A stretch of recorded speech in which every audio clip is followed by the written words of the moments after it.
So here's a System 11 high-speed power supply here that came in, and we just went ahead and recapped the whole thing. So we've got a 47 UF, a 100 UF, 1000 UF, another 100 UF at 100 volts. We've got a 15K, and then also a 330 UF here that have all been replaced. All 0.156 headers here on the board have been replaced as well.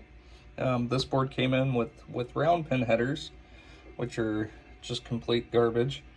The GI output here, this was actually, I don't think I still have the wires handy. No, they're sitting over there on my floor. So this was tied to and soldered to wires without any electrical tape or any sort of guard or anything on there. So I went ahead and just snipped that and soldered them directly into the board as they're supposed to be. But let's go ahead and get this thing powered up.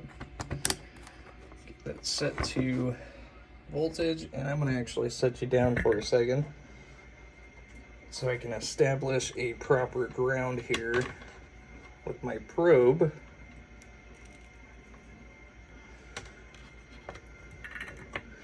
Alright, and so let's go ahead and grab some voltages here on the board. So that one's ground, this one's going to be negative 12. We've got positive 12, and then 5 volts. And then here we've got another positive 12, and then a string of 5 volts here, so 4.99 is perfectly fine. And I believe one last 5 volts, there we are. And then into the display header, we've got 5 volts. We've got our positive high voltage, and then negative high voltage there.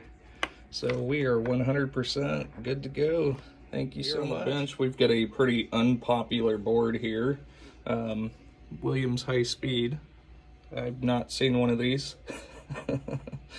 Anyways, this board came in having some sound issues as well as a few other issues. We do have the soundboard attached here. So we'll start off with this. So we've got 1, 2, 3, 4 pin headers that have been replaced here on the board. Had a bit of tarnishing there on the header pins themselves. Replaced both the 6809 socket as well as the game ROM socket. We had a 100 UF as well as a 10 UF capacitor that have been replaced as well. MPU here, replaced the power input header, the the reset capacitor, the 3 power input filter capacitors, a 470 and 100 here in the sound section, as well as the 2 10 UF there in the sound section. Replaced both sockets for the 6802s, all 4 sockets here for the ROMs, as well as installed NVRAM here on the board. Down here in the switch section, we had a little bit of funkiness going on. Q46 was completely missing. Q49 had a 4401 in place, which these are 3904s, and I believe the later revisions used like a 5551. And so that was the incorrect part. We've since replaced that. Here in the regular solenoids, we were having an issue here with solenoid 13, which is Q15, and so I replaced both the TIP 102 and the 4401, which did not solve the issue. What we had was the output here of U17 was stuck low, which was actually a bad 7408, which here's the old 7408 that was on the board. Here in the special solenoids, we had a blown transistor here at, what is that, Q73, and so I went ahead and replaced the pre-driver as well, just because I'm not going to take this off my bench multiple times here for the same issue. It's about a 20-cent part, so, but anyways, I'm going to go ahead and get this powered up, and we get the little tink there from the high speed, and we've got the lamp matrix dancing, The only coil that's on is the coin lockout. And first off, we've got the music test here, which is working beautifully.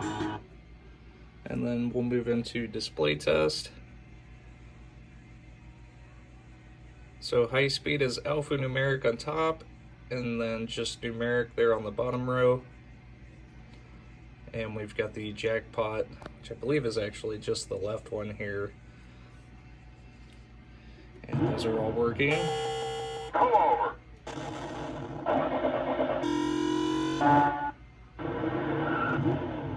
And all sounds are working correctly. And then lamp test. And then real quick, I just wanted to point out this game or sound ROM. Somebody had pulled that at one point, and whenever they had pushed that back into the socket, they had bent over two of the legs there. So that definitely was not making connection there onto the background soundboard. So like I said, I went ahead and pulled that socket and bent the legs back and reinserted it into the new socket, which you want to be very, very, very careful, especially if they're the older ROMs. Those legs will snap right off from bending them back, so you have to be very gentle when doing that. And so that was all solenoids, and so those are working correctly. And then moving into switch test, we're just going through testing diagonally, through the switch matrix. And I swear these things are tough to sit there and try to twist your fingers all around, but the last switch there was switch 52, so all switches are working correctly. And adjustment 23 is going to be your free play, which I've got that set already. And since we do have NVRAM here on the board, it is going to save all those settings, and we are 100% good to go. Thank you so much.